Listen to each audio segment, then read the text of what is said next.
National Arokya expo and நம்ம சென்னையில் மணப்பாக்கத்தில் உள்ள Heartfulness Institute, பாபுஜி மெமோரியல் ஆஸ்டமில் January 9 to 12. Click the link below and register. Parasakthi என்னையா பராசக்தி மொழி போர் இது என்ன மொழி போர் அந்த காலத்தில் உருட்டின மாதிரி இந்த காலத்தில் உருட்ட பார்க்குறீங்களா? இப்போ இந்த ட்ரெய்லரே பார்த்தீங்கன்னா எவ்வளோ பேர் 2 மில்லியனுக்கு மேலே பார்த்துட்டாங்க. அதுன்றதுனா செயற்கையாக பார்க்க வைக்கின்ற ஏற்பாடுன்ற அளவுக்கு பேசுகிறாங்க. நேர்மை எருமை கருமைன்னு பேசிட்டு வராரு விஜய். ஜனநாயகன் படம் டிக்கெட்டு 150 ரூபா விற்பாரா? அப்போ ஒட்டுமொத்தமாக ஜனநாயகனும் சரி பராசக்தியும் சரி பொலிட்டிக்கல் அஜெண்டா மூவிஸ் தான். இந்த பொலிட்டிக்கல் அஜெண்டா தான். விஜய் படத்தை ஒன்றும் இல்லைன்னு காமிக்கணுன்றதுக்காக இவர்கள் கொண்டு வராங்க. அது பெரிய ரிஸ்க் தானே சார்? அது ரிஸ்க்கு தான். அது யாருக்கு ரிஸ்க்காக மாறும் தெரியாதுல்ல. இவங்க கையில் ஆட்சி இருக்குல்ல, ஸ்க்ரீனிங் இருக்குல்ல. பராசக்தி மாணவர்களின் படம் என்ன உன்னால என்ன உருட்டுவீங்க? மாணவர் அதுக்கப்புறம் நீங்கள் என்னென்ன பண்ணீங்கன்னு தெரியாது அது நாட்டுக்கு. ஹிந்தி திணிப்பை எதிர்க்கிறீங்க, கரெக்டு. ஹிந்தி படிக்கக்கூடாதுன்னு நீங்கள் எப்படி சொல்லலாம்? பொன்னியின் செல்வன் வந்து கபாலியை தொட்டுருச்சு. என்னால அந்த படத்தில் இருக்குன்னா ஒன்றுமே இல்லை. பாண்டிய மன்னர்கள்லாம் எப்படி காமிப்பாங்க? நரிக்குறவர்கள் மாதிரி காமிச்சு வச்சுருப்பாங்க. பாண்டிய மன்னர்கள் காட்டுவாசிகள் மாதிரி ஒரு இது மாதிரி பண்ணி நம்ம சிவகார்த்திகேயன் ஓட்ட மாறுமா சார்? பராசக்தி படத்தை வச்சு ஓட்டு காமெடியாக மாறும். ஏன்னா சிவகார்த்திகேயன் எல்லாம் ரஜினி முருகன் இந்த மாதிரி படத்துக்கு தான் லாய்க்கு. அந்த ப்ராடக்ட்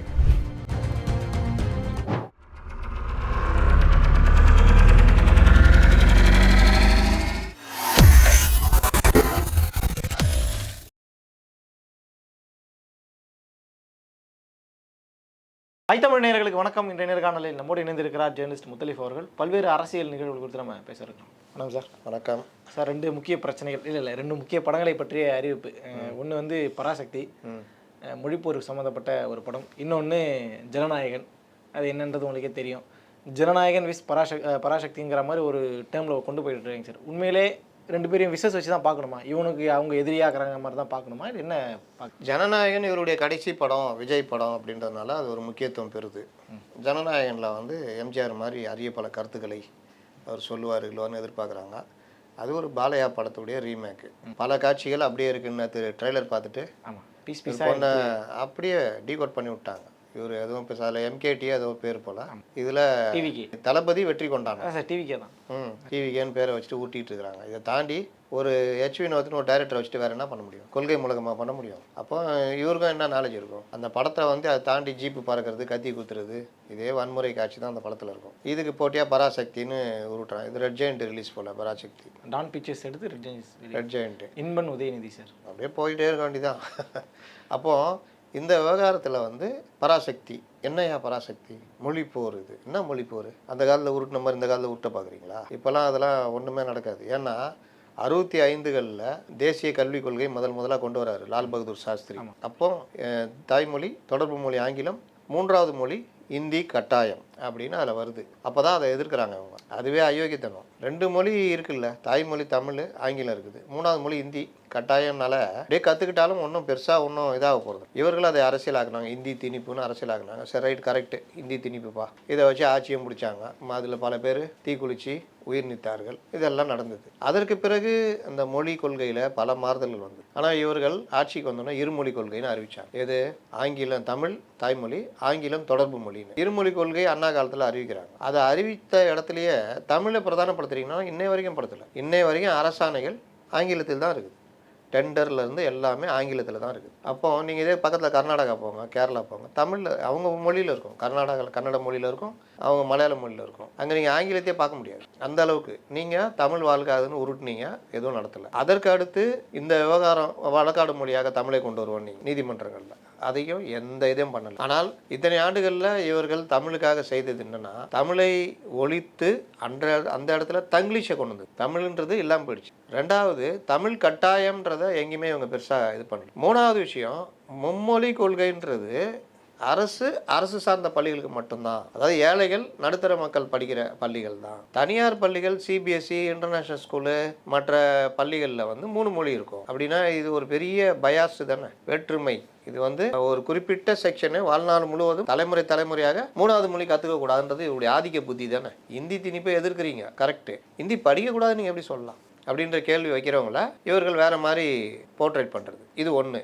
ரெண்டாவது அடுத்தடுத்து மொழிக் கொள்கைகள் வரும்பொழுது, அந்த தேசிய கல்விக் கொள்கை வரும்பொழுது 85கள் 89லாம் பிறகு கல்விக் கொள்கையில் என்ன மாற்றம் கொண்டு வராங்கன்னா எனி ஆப்ஷனல் லாங்குவேஜ், தாய்மொழி, ஆங்கிலம், மூன்றாவது ஏதாவது ஒரு மொழி. அப்படி வரும்பொழுது நீங்கள் உங்களுக்கு விருப்பப்பட்ட மொழியை நீங்கள் எடுக்க போகிறீங்க 3வது மொழியாக. இன்றைக்கி எல்லா ப்ரைவேட் ஸ்கூலில் அது மாதிரிலாம் இருக்குது. அப்போவும் நீங்கள் என்ன பண்ணுறீங்கன்னா முடியவே முடியாது, இருமொழி கொள்கை தான்றீங்க. இதை பார்த்து புளியை பார்த்து பூனை சூடு போட்ட கதையா புதுசாக வந்த இந்த அறிவாளிகள் கட்சி ஒன்று இருக்கு. இந்த என்ன கட்சி இது, சேகர் பாபு இதில் சொல்லணும்னா பால்டாயில் கட்சியா, அவர் ஒரு நல்ல பேர் வச்சார், திடீர்னு மறந்து போச்சு பாருங்க, பால்வாடி கட்சி. அந்த பால்வாடி கட்சி தாவேக்கா வந்து அவர்களுக்கும் இருமொழி கொள்கை தான் சொல்லிட்டு இருக்கீங்களா? ஆமாம், பால்வாடி கட்சி, பால்டாயில் கட்சின்ட்டல, பால்வாடி கட்சி. பால்டாயில் வந்து எடப்பாடி பழனிசாமி சொன்னது. ஆமாம், அது வேற, அதை விட்டுருங்க. இது வந்து பால்வாடி கட்சி. அப்போ பால்வாடி கட்சி இவர்களை தான் எல்லாத்துலேயும் ஃபாலோ பண்ணுது. மொழி கொள்கையில் இருமொழி கொள்கை தான். ஏன் நாங்கள் மாற்றம் அல்ல, தேவையை ஒட்டி வருகள்னா தேவை இன்னைக்கு என்ன 3வது மொழி கற்றுக்கணுன்றது தேவை. அப்போ தேவையை விட்டு வரேன்னா ஏன்டா 3வது மொழி கற்றுக்கூடாது? இங்கே இந்தியா திணிக்கிறாங்க, எனி ஆப்ஷன் லாங்குவேஜ் தானே சொல்கிறாங்க. உனக்கு என்ன, அதுவும் என்ன 42% படிக்கிற அரசு உதவி பெறும் பள்ளி மாணவர்கள் மட்டும் கற்றுக்கூடாது, நீங்களாம் கற்றுக்கலாமா? உங்கள் வீட்டு பிள்ளைங்க ஹிந்தி படிக்கலாம், நீ நடத்துகிற ஸ்கூலில் ஹிந்தி இருக்கும், 3வது மொழி ஏதாவது ஒன்று இருக்கும், ஃப்ரெஞ்சு கற்றுக்கும் கல்வி அமைச்சருடைய பையன். இங்கே எங்கள் வீட்டு பிள்ளைங்க தமிழ் இங்கிலீஷ் மட்டும் கற்றுக்கணும், இப்படியே அழிஞ்சு போகணும், அடுத்த கட்டத்துக்கு வரக்கூடாது அப்படின்னு கேட்கணும். கேட்க மாட்டாங்க. இவர்கள் வைக்கிற வாதம் என்ன, ஐயோ 3வது மொழி கற்றுனா அந்த குழந்தைங்க என்ன பாடுபடும், அதுங்க இது என்ன வருது, சின்ன வயசுலேயே இவ்வளோ சுமையை திணிக்கிறேன். இப்போ ப்ரைவேட் ஸ்கூலில் மட்டும் 3வது மொழி அவங்க ஸ்பெஷலாக மூளை ஏதாவது செஞ்சு வச்சிருக்குதா? சிபிஎஸ்சி ப்ரைவேட் ஸ்கூலுங்க, இன்டர்நேஷனல் ஸ்கூலில் அப்போ ஒரு பார்ட்டுக்கு 3வது மொழின்றதை இல்லாத அளவுக்கு இவங்க பண்றாங்க. இந்த காலகட்டத்தில் தான் இவரு தூக்கின்னு வர பராசக்தி, பழைய மொழியில புதிய கல்வி, மொழி போர். இது இந்த தேர்தலில் கொண்டு சினிமாவில் கொண்டு வந்தா அப்படியே எல்லாரும் பார்த்துட்டு மொழி போர், அது நம்ம திமுக போட்டுருவோம், நம்ம சிவகார்த்திகேயன் ஓட்ட மாறுமா சார்? பராசக்தி படத்தை வச்சு ஓட்டு காமெடியாக மாறும். ஏங்க சிவகார்த்திகேயன் எல்லாம் ரஜினி முருகன் இந்த மாதிரி படத்துக்கு தான் லாய்க்கு, அந்த ப்ராடக்ட். இப்போ விஜய் நான் ஒன்று கூட பதிவு போட்டேன், அங்கே போனோன்னு எவ்வளோ ஜாலி ஆகிட்டாரு, மலேசியா போனோன்னு. இங்கே ஏன்டா காலைல திங்கக்கிழமை காலைல ஸ்கூலில் பசங்களை ரெடி பண்ணால் எப்படி போவோம், எதுக்கத்தாலும் அழுவும் தேவையில்லாமல். ஏன்னா அதுக்கு ஸ்கூலுக்கு போகணுமே திங்கக்கிழமை காலையில், ஜாலியாக 2 நாள் முடிஞ்சு போச்சு. அந்த மாதிரி இந்த அரசியலுக்கு வரதுக்கு இவர் எவ்வளோ எரிச்சல் போடுறாரு. ஒரு விஷயத்துக்காவது ரியாக்ட் பண்ணுறாரா, எங்கேயாவது வெளியே வராரா? இந்த தேர் நம்ம இதில் சந்தனக்கூட உருசு இருக்குல்ல, அப்பப்போ வரும், அந்த மாதிரி இந்த உற்சவத்துக்கு மட்டும் வரும்ல தேர், அந்த மாதிரி வந்துட்டு போகிறேன். ஆனால் அங்கே அப்படியே சும்மா அப்படியே உள்ளம் கொள்ளை கொள்கிற மாதிரி அப்படியே அவ்வளோ சந்தோஷமாகிறார் அவர். அந்த டைரக்டரை பார்த்தா எழுந்திரிச்சு போய் வணக்கம் சொல்கிறாரு, கை கொடு, அம்மாவை பார்த்தா மட்டும் ஆஃப் ஆகிக்கிறார். ஹாய் ஜோன்றாங்க, கண்டுக்க மாட்டேங்கிறார். ஒரு குழந்தை அது பேசுது, அது கூட ரியாக்ட் பண்ண மாட்டேங்கிறாரு. ஆனால் பிரபுதேவா இவங்கெல்லாம் வந்தால் அப்படி ஜாலியாகிடுறாரு. அவரு அதற்கான ப்ராடக்ட்டு. அது மாதிரி தான் இவர் ரஜினி முருகன் ப்ராடக்ட். யார், சிவகார்த்திகேயன். அவர் வீரம்லாம் பண்ணாரு வச்சுக்கிங்க, காமெடியாக தான் தெரியும். அப்போ அவரை கொண்டு போய் இந்த மாதிரி லட்சிய படங்கள்லாம் நடிக்க வைக்கிறது திமுக எப்பவுமே இந்த வேலையை பண்ணணும். எவன் ஒருத்தன் உச்சத்தில் இருக்கிறானோ அவன் காலி பண்ணும். சரி, நம்ம வாகை சந்திரசேகர்னு ஒருத்தர் இருக்கார் இல்லை நடிகர், அவர் அந்த காலத்தில் நல்லா ஃபேமஸ்ஸு. அந்த காலத்திலே தாடி வச்சு நடித்த நடிகரில் இவர் ஒன்று. இந்த பிரசாந்த் நடிகர் இருக்கார், அவங்க அப்பா தியாகராஜ், அந்த மாதிரி சில நடிகர்கள் தான். இவர் தாடி வச்சது காரணம் வேறு. அப்போ இவர் அந்த காலத்தில் பாலைவனச்சோலை அது இதுன்னு பயங்கர ஃபேமஸ் நடிகர். அவர் முன்னணி நடிகர்கள் அவர் ஒருத்தர் இருந்தார். திடீர்னு அவருக்கு பொங்குச்சு திராவிடம்னு.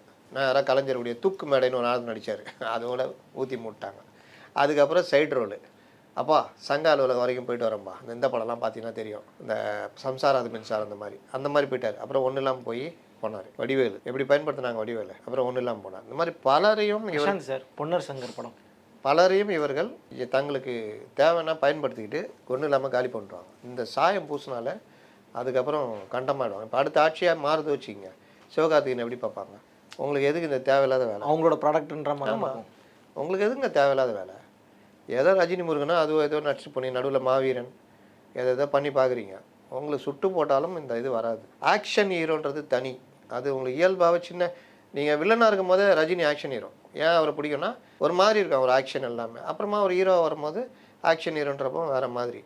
அதே அஜித்துக்கும் அதே மாதிரி ஒரு இது வந்து ஆரம்பத்தில் ஒரு லவ்லி பாயாக இருந்தாலும் அப்புறமா ஒரு ஆக்ஷன்ற மாதிரி மாறணுன்னா அது எல்லாரும் ஏற்றுக்கிட்டாங்க. விஜய்க்கும் அது இயற்கையாக வந்துருச்சு, ஏற்றுக்கிட்டாங்க. அந்த மாதிரி சில பேருக்கு மட்டும்தான் அது இதாகும், மற்ற எல்லாருமே ஏற்றுக்க மாட்டாங்க. அப்போ அவர் வந்து இந்த மாதிரி ஒரு இதை எடுக்கிறாரு. படத்தை வேணுமுன்னே ஸ்க்ரீனிங் அதிகமாக போட்டு ஓட்டுறதுக்கான வேலையை பண்ணுவாங்க. இப்போ இந்த ட்ரெய்லரே பார்த்தீங்கன்னா எவ்வளோ பேர் 2 மில்லியனுக்கு மேலே பார்த்துட்டாங்க. அதுன்றதுலாம் செயற்கையாக பார்க்க வைக்கின்ற ஏற்பாடுன்ற அளவுக்கு பேசுகிறேன். அப்போ என்னன்னா ஜனநாயகன் சரியில்லை, ஒன்றும் இல்லை, பராசக்தி வந்து ஜனநாயகனை தோற்கடித்து விட்டது. இப்போ நாங்கள் வந்து வரலாற்று கொடுக்குறோம், அது வந்து சும்மா வெறும் கமர்ஷியல். இந்த கமர்ஷியல் இந்த உருட்டி இந்த பெரிய அளவில் ஹிட்டுன்னு காமிக்கலான்னு அது ரொம்ப முடியாத காரியம். நீங்கள் என்ன தான் செயற்கையாக காமிச்சாலும் ஜனநாயகன் வசூல் ரீதியாக வெற்றி பெற தான் வாய்ப்பு இருக்குது. ஏன்னா கடைசி படம், விஜய் படம், ஒரு பெரிய ஆக்ஷனு, ஹைப்பு, பாட்டுலாம் இட்டு என்ன பொலிட்டிக்கல் ஸ்டேட்மெண்ட் கொடுக்குற இந்த மாதிரி ஏதாவது என்ன ஆகுதுன்னு பார்க்க போவோம். பொன்னியின் செல்வன் ஓவர்சீஸில் டாப் நடிகர் யாருன்னா ரஜினி தான். கபாலி தான் டாப் வசூல். அதுக்கு அடுத்து டாப்னா அதுவும் ரஜினி தான். அதுக்கடுத்து யாருன்னா அதுவும் ரஜினி தான். பொன்னியின் செல்வன் வந்து கபாலியை தொட்டுச்சு. என்னால அந்த படத்தில் இருக்குன்னா ஒன்றுமே இல்லை. பாண்டிய மன்னர்கள்லாம் எப்படி காமிப்பாங்க? நரிக்குறவர்கள் மாதிரி காமிச்சு வச்சுருப்பாங்க. பாண்டிய மன்னர்களை காட்டுவாசிகள் மாதிரி ஒரு இது மாதிரி பண்ணி, ஏண்டா ஒரு மன்னர் பரம்பரை அவனை எப்படி காமிக்கணும்? அந்த ரஞ்சித்லாம் நடிச்சிருப்பாவில் இதை எப்படி எடுத்து வச்சிருக்காரு அப்படின்னு தான் எல்லாரும் பார்க்க போனாங்க. அந்த மாதிரி தான் ஜனநாயகனும் கடைசி படம் இவர் என்ன மெசேஜ் சொல்கிறாரு அதுன்னு. அதுலேயும் என்ன பண்ணுவாங்க தெரியுமா? இதே ஒர்க்கு இதே டீம் இறங்கி அன்றைக்கி ஃபஸ்ட் டே ஃபஸ்ட் ஷோ முடிஞ்சோடனே ஒரு டீம் இறங்கி படம் ஒன்றுமே இல்லைன்னு கொண்டு போகிறதுக்குலாம் ஏற்பாடுலாம் பண்ணுவாங்க. அதே வேலையை இங்கே வாரியர்ஸும் இறங்கி பராசக்தி ஒன்றும் இல்லைன்னு கொண்டு போவாங்க. இப்போ தேவையில்லாமல் மூக்காமுத்து எம்ஜிஆர் கிட்ட மாட்டினார். நல்ல கலைஞன் மூக்காமுத்து. அதுக்கப்புறம் காண போயிட்டார்ல. அதுக்கப்புறம் 2-3 படம் அதோட முடிஞ்சிச்சு அவர் கதை. சேம் அதே தான். இப்போ இவர் பராசக்தி எதிர்ப்புனா இவர் காலம் பூரா இவரை வந்து எதிர்ப்பாகவே பார்க்க ஆரம்பிச்சு. சொல்ல முடியாது இவர் என்டிஏ கூட்டணி போய் விஜய் ஒரு ஆளானார்னா இவர் கதை என்ன ஒன்றும் தெரியாது. இல்லை விஜய் தனியாகவே நின்று ஓரளவுக்கு சீட்டு வாங்கி எலெக்ஷனை தொடர்றாருன்னா அப்போவும் இவர் கதை என்ன. இந்த மாதிரி விஷயங்களில் கலைஞர்கள் போய் பெருசாக மாட்டிக்கூடும். பராசக்தி மாணவர்களின் படம் என்ன இன்னும் உன்னால என்ன உருட்டுவீங்க? மாணவர் அதுக்கப்புறம் நீங்கள் என்னென்ன பண்ணீங்கன்னு தெரியாது. அது நாட்டுக்கு வச்சு எடுத்து செஞ்சால் கச்சத்தீவில் ஆரம்பித்து பல விஷயங்கள் இருக்குது. 14 வருஷம் மத்தியில் ஆட்சியில் பங்கு இருந்துட்டு ஒரு சேது கால்வாய் திட்டத்தை கூட நிறைவேற்ற முடியல. அதெல்லாம் நிறைவேற்றினா நம்ம இன்டர்நேஷ்னல் துறைமுகமாக ஆகிடும். பெரிய கப்பல்லாம் உள்ளே வர மாதிரி ஆகிடும். நம்முடைய வருமானமே வேறு லெவலு. பல நகரங்கள் நம்மளது சென்னையை தாண்டி பல நகரங்கள் வளர்ச்சி அடையும். அந்த தொலைநோக்கு திட்டம் எதுவுமே கிடையாது. ஆனால் பெருமை பேசிக்குவாங்க. ராமர் என்ன இன்ஜினியரான என் தலைவன் கேட்டான்னு. அதுவா எங்களுக்கு தேவை? எங்களுக்கு தேவை சேது கால்வாய். அது நீ கொண்டு வந்திருந்தா இன்றைக்கி வேறு லெவலு. அப்போது நீங்கள் சின்ன ஹாங்காங்கு துறைமுகம்லாம் இது ஹாங்காங்கு சிங்கப்பூர்லாம் ஏன் இந்த அளவுக்கு பெருசாக இருக்குது? நம்மள ஒரு புள்ளி தாங்க ஹாங்காங்கு. நம்ம என்ன சொல்கிறது, திருச்சி கூட இருக்காது சைஸ். ஆனால் இன்றைக்கி அவன் எங்கே இருக்கான்? ஏன்னா நீங்கள் சர்வதேச துறைமுகங்கள் இருக்கிற இடத்துல இருந்தீங்கன்னா அவங்க வாணிபமே வேறு மாதிரி ஆகிடும். இப்போ அந்த தொலைநோக்கு பார்வையும் இல்லைன்றது தான். இவர்கள் இந்த மாதிரி ஒவ்வொரு விஷயத்துலையும் பல இவங்க பண்ணதெல்லாம் பார்த்தீங்கன்னா பெரிய அளவுக்கு பண்ணாமல் சும்மா அங்கங்கே சில்லறை திருத்தம் செஞ்சு வாயில் பேசிக்கிறது, ஆட்களை வச்சு பேசுறதுன்னு. இன்றைக்கி இவ்வளோ சமூக வலைதளங்கள் இருக்கும் பொழுதே இவ்வளோ உருட்டுறாங்களே. அந்த காலத்தில் என்னென்ன உருட்டிருப்பாங்க. அன்றைக்கி எது உண்மை பொய்ன்னு தெரியறதுக்கே உங்களுக்கு யார் சொல்ல முடியும்? இப்போ நானே தெரியுது, உண்மை தெரியுது, நான் எங்கே போய் சொல்ல முடியும்? அதற்கான கிரவுண்டு பிளாட்ஃபார்ம் எங்கே இருக்குது? இன்றைக்கி இங்கே ஒன்று பேசணுன்னா நம்ம போடுறோம். துரைமுருகன் சொல்கிறாரு எம்ஜிஆர் வந்து கலைஞ்சிட்டு கெஞ்சினார்னு. யார்கிட்ட சொல்கிறேன்? நாங்களாம் அழிஞ்சு போயிட்டோமா? 80 என்ன நடந்தது? பிஜு பட்நாயக் வந்து என்ன பேச்சுவார்த்தை நடத்தினார்? பண்ருட்டி ராமச்சந்திரன் எம்ஜிஆரை உஷார்படுத்தினவர். எம்ஜிஆர் அதுக்கப்புறம் முடியாதுன்ட்டார். எம்ஜிஆருக்கு முடியுன்றவர் ஏன் முடியாதுன்றவர் எது கெஞ்ச போகிறாரு? கதை விட்றீங்களா? இதே கலைஞர் புலம்பியிருக்காரு அப்படின்னு நம்ம போடுறோம். அது 1,00,000 பேருக்காவது போய் சேரும். இது வந்து இந்த மாதிரி ஏற்பாடுகள்லாம் அந்த காலத்தில் கிடையவே கிடையாது. அதில் தான் இந்த மொழி போர் இதெல்லாம் உருட்டுனது. இன்றைக்கும் வந்துட்டு அதே மொழிக்காக உயிர் நீத்தவர்கள் நாங்கள் தான் அப்படின்னு போய் பார்லிமெண்ட்டில் பேசினோன்னா எதிரில் இருக்க கேட்குறாப்புல தேஜஸ்வி சூர்யா, என்ன மொழிக்கு உயிர் நீத்தின்னு சொல்கிறீங்களே, மொழியை திணிச்ச இந்தி மொழியை திணிச்சது யார்? எங்கள்கிட்ட வந்து பேசுகிறீங்க, உங்கள் பக்கத்தில் இருக்காங்க பாரு. அப்போ ஒட்டுமொத்தமாக ஜனநாயகனும் சரி பராசக்தியும் சரி பொலிட்டிக்கல் அஜெண்டா மூவிஸ் தான்.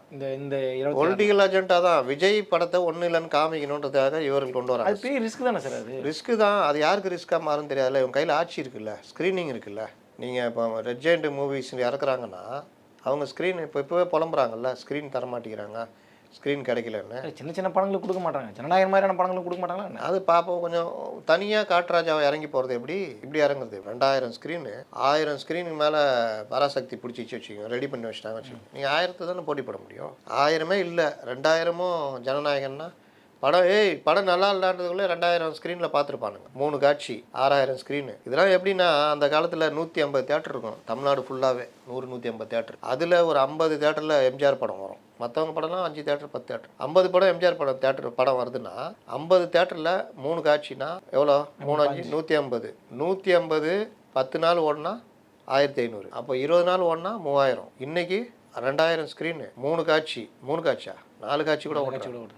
அப்போ 4 12. அப்போ 2000 × 12 24,000 போயிடும். இவங்க 50 நாள் 100 நாள் ஓட்டுறது இவங்க ஒரு வாரம் கூட இல்லை, 4-5 நாளில் எடுத்துருவாங்க. படம் நல்லா இல்லைன்னு தெரியுதுக்குள்ளே எடுத்துருவாங்க. அதனால தான் ஒரு படம் 1 வாரம் 2 வாரம் ஃபுல்லாக ஓடிச்சுன்னா 175 நாள் ஓடுறதுக்கு சமானம். இந்த டெக்னிக்கை தெரிஞ்சுக்கிட்டு நம்மளை ஏமாத்துறாங்க. இதுலேயும் என்ன பண்ணுறாங்க? FDFS மூலிமா நம்மளை அந்த ஒரு மைண்டுக்கு கொண்டு வராங்க. FDFS பார்க்கணும், ஃபஸ்ட் டே ஃபஸ்ட் ஷோ பார்த்துட்டா ஒரு பெருமை. அன்றைக்கி ஃபுல்லாக நம்ம எல்லாத்தையும் சொல்லிக்கிட்டு இருப்போம். அங்கே தான் இருக்காங்க யூடியூபர்ஸ் பேருக்கும்போது அவங்கள்ட்ட super bro goose pump bro இதுக்கு நிறைய பேர் கிளம்பி இருக்கச்சு இதுக்குன்னு இந்த பிரதர்ஸ் அந்த பிரதர்ஸ்னு சொல்லி வந்துடுறாங்க. இப்போ அதை எடுக்கிறாங்க. அப்போ இந்த மாதிரி பண்ணுறதுக்கு நம்மள்ட்ட இந்த 150 ரூபா டிக்கெட்டை 1500 கொடுத்து வாங்க வைக்கிறாங்க. இந்த 1350 ரூபா எங்கே போய் சேருது? இதுக்கான கணக்கு வழக்கு என்ன? யார்கிட்ட போகுது இது? முன்ன பிளாக் டிக்கெட்டாக விற்பாங்க. அந்தந்த குடிசை பகுதியில் இருக்கவன் இதுக்குன்னே இருக்கிறவனுங்க சில சமூக விரோதிகள் தேட்டரில் பூந்து முன்னாடியே போய் டிக்கெட் வாங்கிட்டு 5 ரூபா டிக்கெட் 10 ரூபா 30 ரூபா விற்று அவனுங்க லாபம் பிரிச்சுக்குவானுங்க. போலீஸ் மாமூலாக அதுன்னு போகும். இப்போ அந்த வேலை யார் பண்ணுறா? இவங்களே பண்ணுறாங்க. ஆன்லைன்லேயே இவ்வளோ ரேட்டுன்னு போட்டு பண்ணுறாங்களா? இதில் 2000 ஷோ 2 நாள் சிறப்பு காட்சி 2 ஷோ ஓட்டினாலே 4000 ஸ்க்ரீன் ஆகிடுது. 4000 ஸ்க்ரீனுனா எத்தனை நாள் ஓடுறதுக்கு சமம்? 1 மடங்கு 9 மடங்கு அதிகம் வாங்குறாங்க டிக்கெட்டு வேலை. இதெல்லாம் கோர்ட்டில் வழக்காக இருக்குது. கபாலி படத்துலேருந்து பல படங்களில் வழக்காக இருக்குது. தேவராஜன் ஒருத்தர் அவர்லாம் கேஸ் மேலே கேஸ் போட்டு தான் இருக்காரு. அது பாட்டில் ஒரு வாரமாக இருக்குது. இவங்க பாட்டில் இவங்க பண்ணி தான் இருக்காங்க. இவ்வளோ விலைக்கு தான் விற்கணும்னு அரசாங்க விதியே இருக்குது. யார் அதை கடைப்பிடிக்கிறா? நேர்மை எருமை கருமைன்னு பேசிட்டு வராரு விஜய். ஜனநாயகன் படம் டிக்கெட்டை 150 ரூபா விற்பாரா? ஃபர்ஸ்ட் டே ஃபர்ஸ்ட் ஷோ எல்லாருக்கும் அதே வேலை தான், கூடுதலாக வாங்கக்கூடாதுன்னு சொல்லுவாரா? அந்த காலத்தில் ரசிகர்கள் பண்ணாங்க. மொத்தமாக அவங்களுக்கு டிக்கெட் மன்றம் மூலிமா வந்துடும். அதை கொஞ்சம் கூடுதல் விலைக்கு விற்பாங்க. அதை மன்ற செலவுக்கு அன்னைக்கு செலவுக்கு வர்றவங்களுக்கு எதாவது கொடுக்கறது இந்த மாதிரி பயன்படுத்திக்கிட்டாங்க. நான் இன்றைக்கி ரசிகர்கள் கூட போகிறது ரொம்ப கம்மியாச்சே மன்றங்களுக்கு. எல்லாம் ஒரு இடத்துல போய் கும்மியுது. எங்கே போகுது? யார் இது கணக்கு? அதுதான் சிபிஐ விசாரணை. இந்த கரூர்னா இதில் என்ன கேட்பாங்கன்ற நினைக்கிறீங்க? அதில் வந்த வருமானம் எங்கே போச்சு? இதில் வந்த வருமானம் எங்கே போச்சு? இவ்வளோ வந்திருக்க எங்கே போச்சுன்னா கேட்க மாட்டாங்களா? நீ புதுசாக அதை இடம் வாங்கியிருக்காம அப்படின்னு. நாங்கள் 41 பேர் சத்தத்தை கேட்க சொன்னால் இதெல்லாம் கேட்டுனுக்கிறீங்க. அதான் கேட்போம். இது வாங்கிக்கிற, அவர் அது வாங்கிக்கிறாரு, இது என்ன அது என்னன்னு கேட்க தான் செய்வாங்க. அதனால் இது வியாபார போட்டி. அதையும் தாண்டி திமுகவுக்கு எதிராக வருகிற விஜயை ஒன்றுமில்லாமல் ஆக்கணும் அப்படின்றதுலையும் கூடுதல் முனைப்பு காட்டுவார்கள். அதாவது ஒன்று வியாபார நோக்கம், இன்னொன்று முக்கியமாக அரசியல் நோக்கம். 2 தாண்டி பெருசாக இதுலையுமே 2 படங்களிலும். சரிங்க சார், ரொம்ப நன்றி.